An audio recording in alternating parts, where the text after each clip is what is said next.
right, everybody, welcome back to Master of the Universe Horror Podcast. My best Dusty Rhodes impression. We're doing the Dead Zone tonight, baby. This is released If you will. in 1983, based off the Stephen King novel. G Money and C Money. This is J Money. What you doing tonight, man? Yo, big pimp. What the fuck's we didn't do news on the last podcast, so I guess I'll let Gabe, what's going on in the horror video game, the whole world, man. The whole world. Well, I just got a couple of quick tidbits. So I thought it was pretty neat to mention that the Crow, they're doing a reboot of it. So I was like, oh, okay, so they're gonna start filming this summer already in Germany. And Prague too, so I thought that was pretty awesome. People that are fans of Hocus Pocus, they're coming out with the part 2, which I honestly thought they were going to come out with it, during Halloween time this year. Well, it's going to Disney Plus, and it's going to be streaming on September 30th. So they already gave it a date, and they do have pictures online of already the original actresses in their original costumes. So, I mean, of course, they're older now, but I mean, it's still pretty neat to, to check out. And then I got another one for you. Lou Ferrigno, if you are familiar with the Incredible Hulk, the original Incredible Hulk, Well, Lou Ferrigno, he's going to be starring in an upcoming horror movie. He's going to be playing a hermit on a pig farm, and he's going to be a cannibal. So he's going to be reprising, more of the monster-like type monster, more of a monster-like, like the Incredible Hulk. So he's going to be in that movie. It's going to be, which is weird. He's oddly kind of questioning himself. He said he was surprised that he's never really played any kind of bloody or crazy looking monsters, and he's always admired monsters like Dracula and Frankenstein. So for him to play a big old monster other than the Hulk, he's gonna go ahead and actually be like a disgusting, horrible monster in this one, cannibal like even. So I think that's something to look forward to. And if you're not familiar with Lou Ferrigno or his Incredible Hulk stuff, it's probably a good time to go ahead and watch some of that stuff and see how he is. He's a lot older now, but it's still interesting to go ahead and watch. Yeah, I'm a Ferrigno fan because of the bodybuilding stuff. So fucking always then Mr. What is it called, Pumping Iron, the movie. So before I knew he was the Hulk, I always know him as the bodybuilder. So that's one of those over ass dudes and Hercules and shit like that, man. But And there's a guy who's been in a lot of roles lately because he's also in the first several episodes of the Paramount Plus series, The Offer. So I mean, if he's getting that too, he's doing a lot of work. Good for him. Yeah, and he's on that one movie where they talk about Rush. They go to that Rush concert, remember? And he starts fighting with Lou Ferrigno because whoever the guy was, Paul Rudd, he's like the real estate agent or whatever, and he's trying to sell Lou Ferrigno's house, and and then they end up fighting with fucking the other guy, that jabroni. Fucking hilarious. But anyway, the Dead Zone, dun dun dun. The fucking I think we're all big Stephen King fans. I mean, the motherfucker owns half the, if there's a top 50 list, you'll see his name on there a few times, which is, pretty over. But the Dead Zone, who picked this one? Was it was Gabe, right? You threw that one out there? What's your story on this one? Oh, so, well, again, like you said, this goes along with the whole Stephen King universe, the whole Stephen King horror films, horror books, I mean, yeah, I picked this because this is a movie that doesn't really pop up too much. We hear a lot of them. We hear a lot of movies like about It, and then we hear a lot about The Shining, and we hear a lot about all these other films. But I mean, this is like I thought personally, to me, I thought this was a good movie. That it's a good story. It's nothing too bloody or gory or anything. It's just a good film, and it relates on a horror film. I did try to look up and trying to find out how the Dead Zone relates into the Stephen King universe. The most that I actually found is that it only connects as far as going to Cujo. So I mean that's I couldn't really find too much on that, but I'm pretty sure in some way or another this thing is. I probably would have to dig deeper, and this is probably actually connected even deeper into the whole series and the whole universe. But it's a good movie. It's a very good film. It stars Christopher Walken. The entire movie is based off Christopher Walken's character, who ends up getting into a car wreck, and he ends up having some, I'm not sure how to say it, if it's a psychic ability, a mental intuition, or some kind of phenomenon, but he's able to, with a mere touch of anyone or anything, he can give you like the whole history and background of what what's going on, or anything in particular. He'll know like everything on that. So he gets into a car wreck. He has his love interest. He gets into a car wreck and gets put into a coma for 5 years, snaps out of it. All of a sudden, here he is and put back into life, and now he's trying to regain his footsteps of where he last left off. He lost his girl, he lost his job, he lost everything. So what's the guy to do? Well, he has no choice. He's going to continue on trucking, but he finds out about these powers, which he happens to make an announcement to the public, because he actually ends up saving someone's life. He accidentally touches his nurse who's taking care of him, tells her, "Hey, your kid, she's in a fire right now. You still have time to save her life. Her name's Amy." "What? That's my daughter's name." "Yeah, it's your daughter. Go and save her. Go save her. Go save her." Oh, she runs off. Yeah, sure enough, she had just enough time to go ahead and save her life. Yeah. So now that becomes, it's all of a sudden it's in the newspapers. It's all in. So all of a sudden now you get to see, like, he's put into a predicament to where he gets to actually use these powers to save everyone's life. So yeah. He's like, "No, I don't think I'm going to do that." Everyone's like, no, there's a serial killer on the loose, that's been attacking people for the last 2 to 3 years. You can really save some lives. He's like, no. I don't think you understand. Every time I use these powers, it hurts. I feel like I'm dying inside. Well, sure enough, as the story progresses, and he does use it to solve the killer's case, and his doctor, who's actually taking care of him, ends up saying, like, there are other people out there like you, and they all met the same fate. What do you mean? Well, oh no, I'm going to die? Well, if you use your powers. But I think if we keep you secluded, you shouldn't have to worry about that problem. Well, I feel like I'm already left alone already. Anyways, story progresses even more. He accidentally touches this politician's hand. He realizes this guy is bad. Yes. He is flat out, like, he comes off as, like, a perfect, honest, like, wholesome guy who's looking to fight for the people. He wants to not only just become mayor, he wants to become a senator, and he wants to become president. He's a third-party populist candidate. Yeah. Exactly. So coming later on by the end, he looks into the future, and he ends up seeing that this guy actually does win, and he does become president.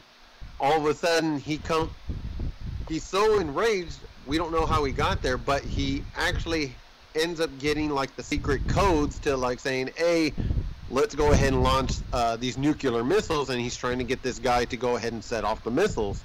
And they're trying to get the Joint Chief of Staff to agree to it. So it's a hand scan where both the president and the Joint Chief of Staff.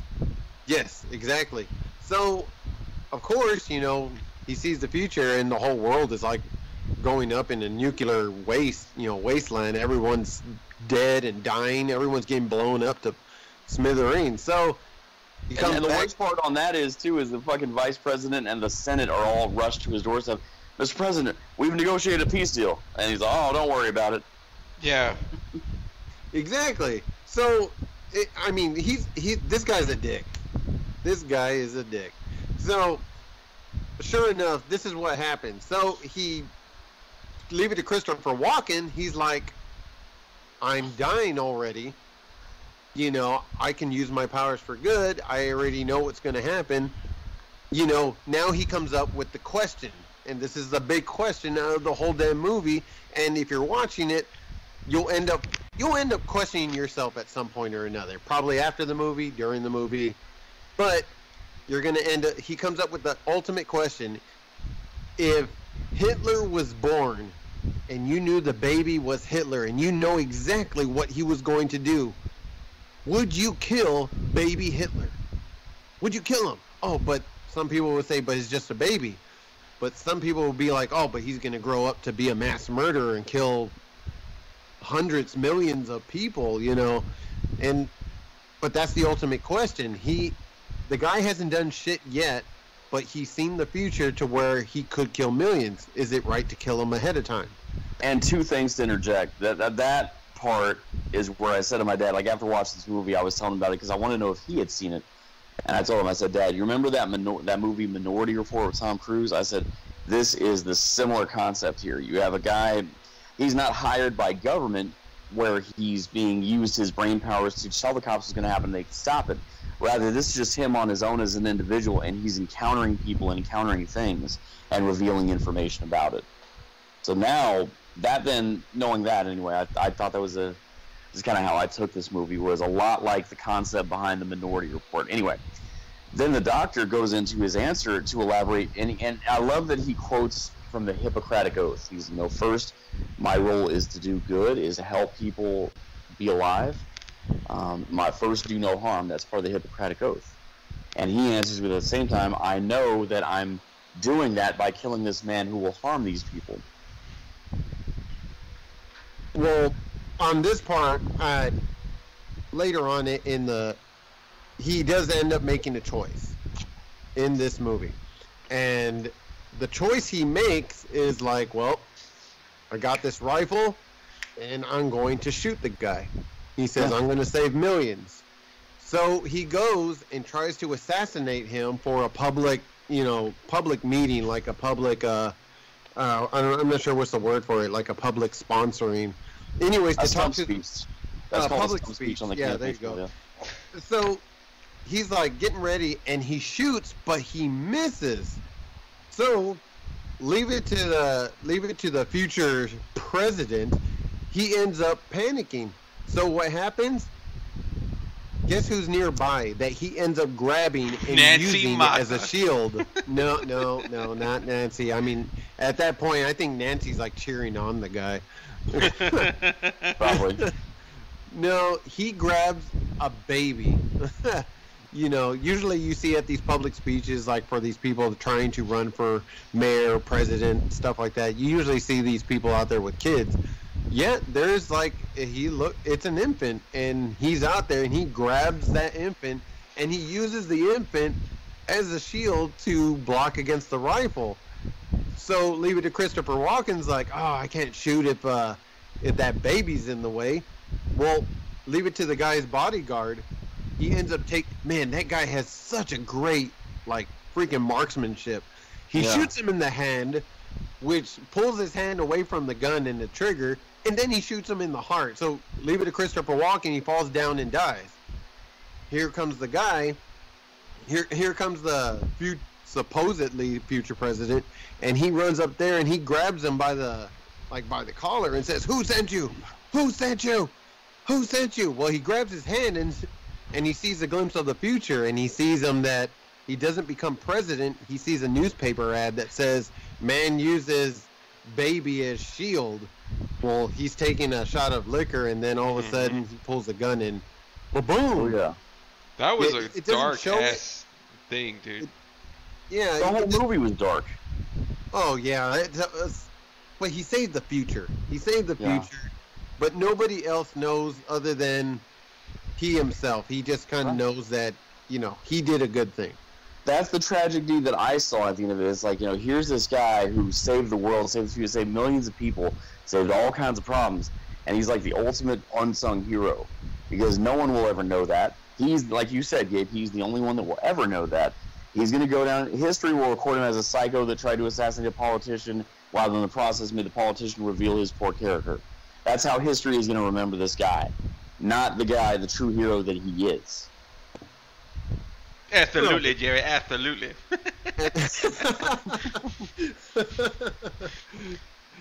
No, that's the great sacrifice about it, though, right? Is that you do these things without the fucking, the pat on the backs, winks at Chris, and yeah, I thought that ending was like, because you have to, like, everything y'all are saying, you have to, like, say, man, should I be doing this? I know what's gonna happen, but my future is dark and I'm gonna die anyway. So should I make this sacrifice, knowing that when I'm gone, everyone's gonna see me like this? And it's very well thought out and like crazy. That's what cocaine's a hell of a drug.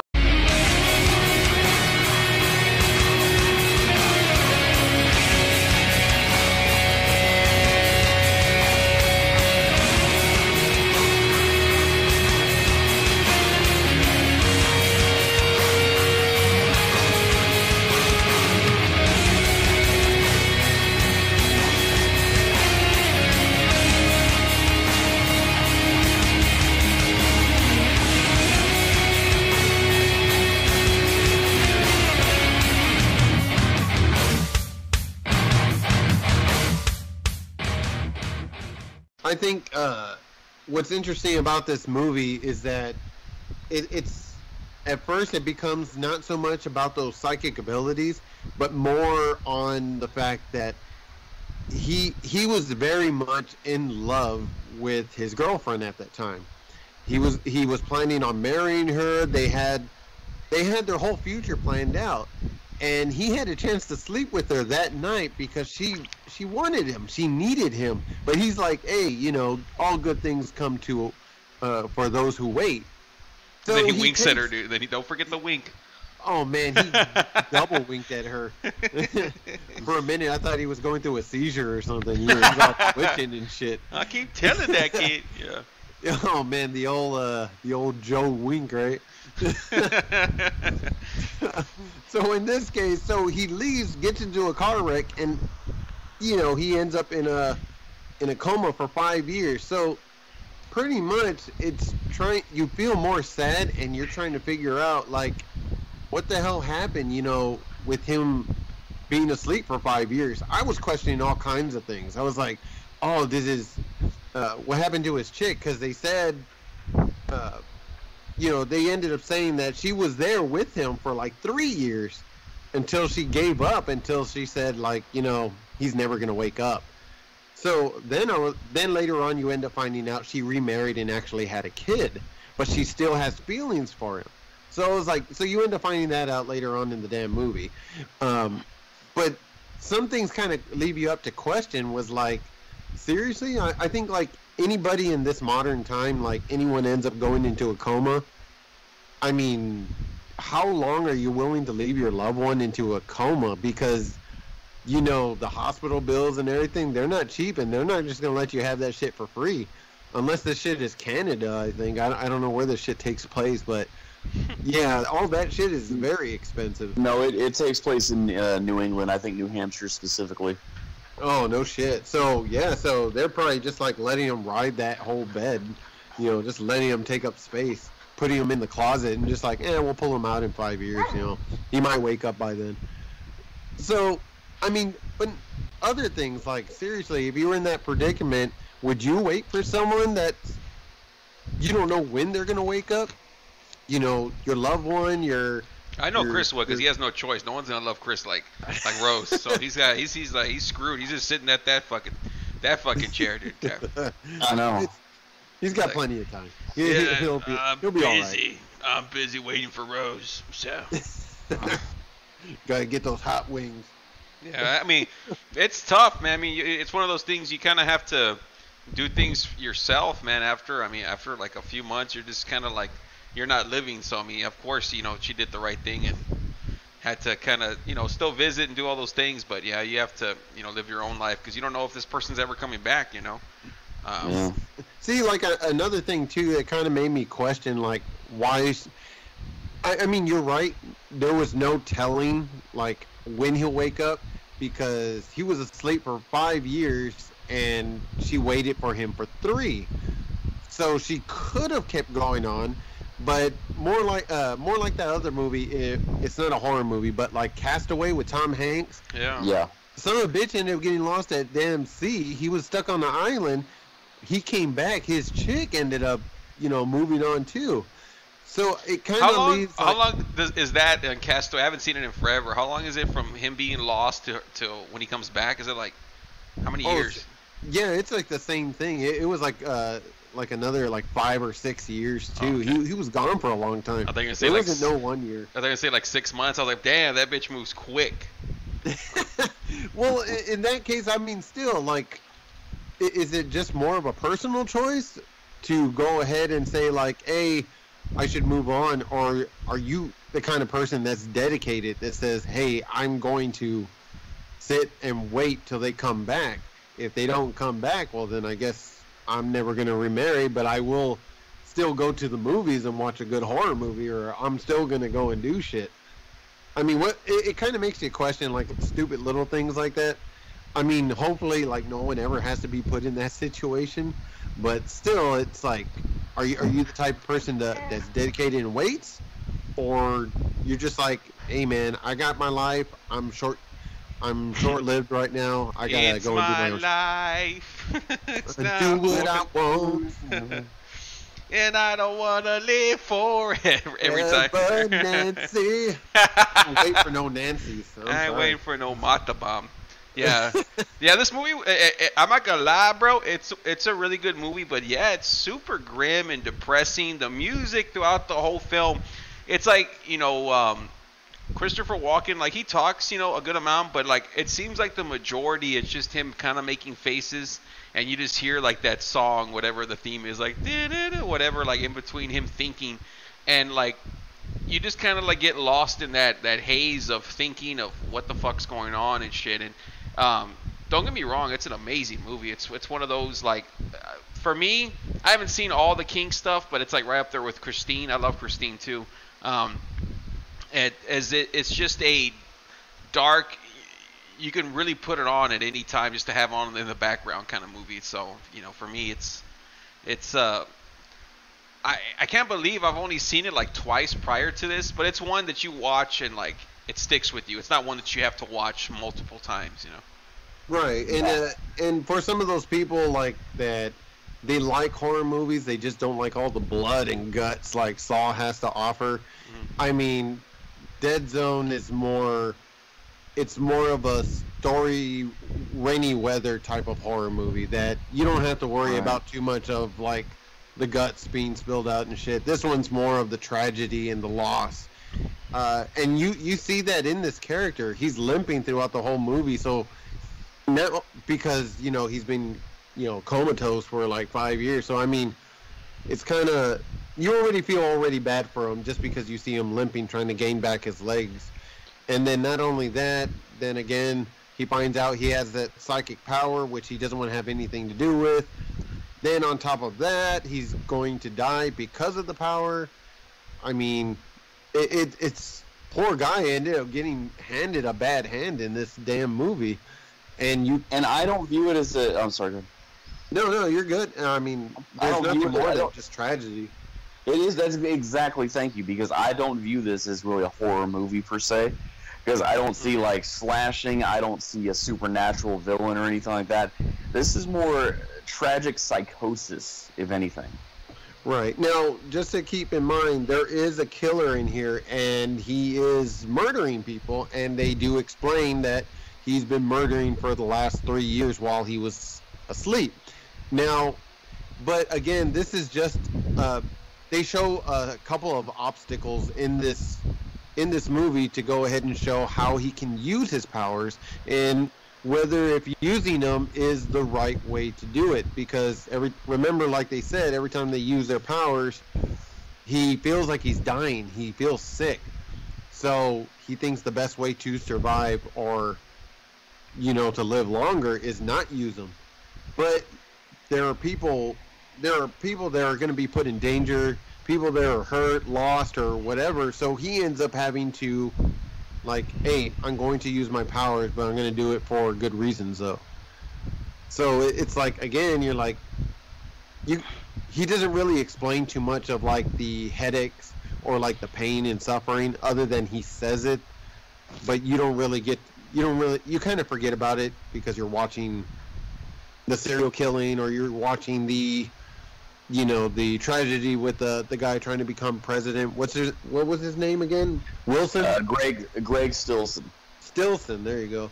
So, and that's the name Martin of the Sheen, character. dude. Fucking Yeah, Martin Sheen. Ramon Estevez.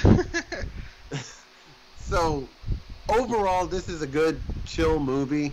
This goes with the Stephen King universe. The Shining, It, Christine. But as far as, like, the connections, I really couldn't find too much connections of how this relates. Now, there is a TV series, and that probably might explain more into it, but I have not seen the TV series. And as far as the book goes, I mean, I'm sure there is a little more detail. We're just going by just the movie review, though. Yeah. A book versus a screenplay is two different things. I'm glad you pointed that out, Chris. But yeah, like the It stuff, yeah, they always kind of bitched about that. It's not like the book, and they left this out. Yeah, so and the Harry Potter shit, it's all the same. Yeah, it's hard to get that to do all the details of a book into a fucking movie of every single goddamn thing. So anyway, yeah, I had a lot of fun with this movie. I'll fucking.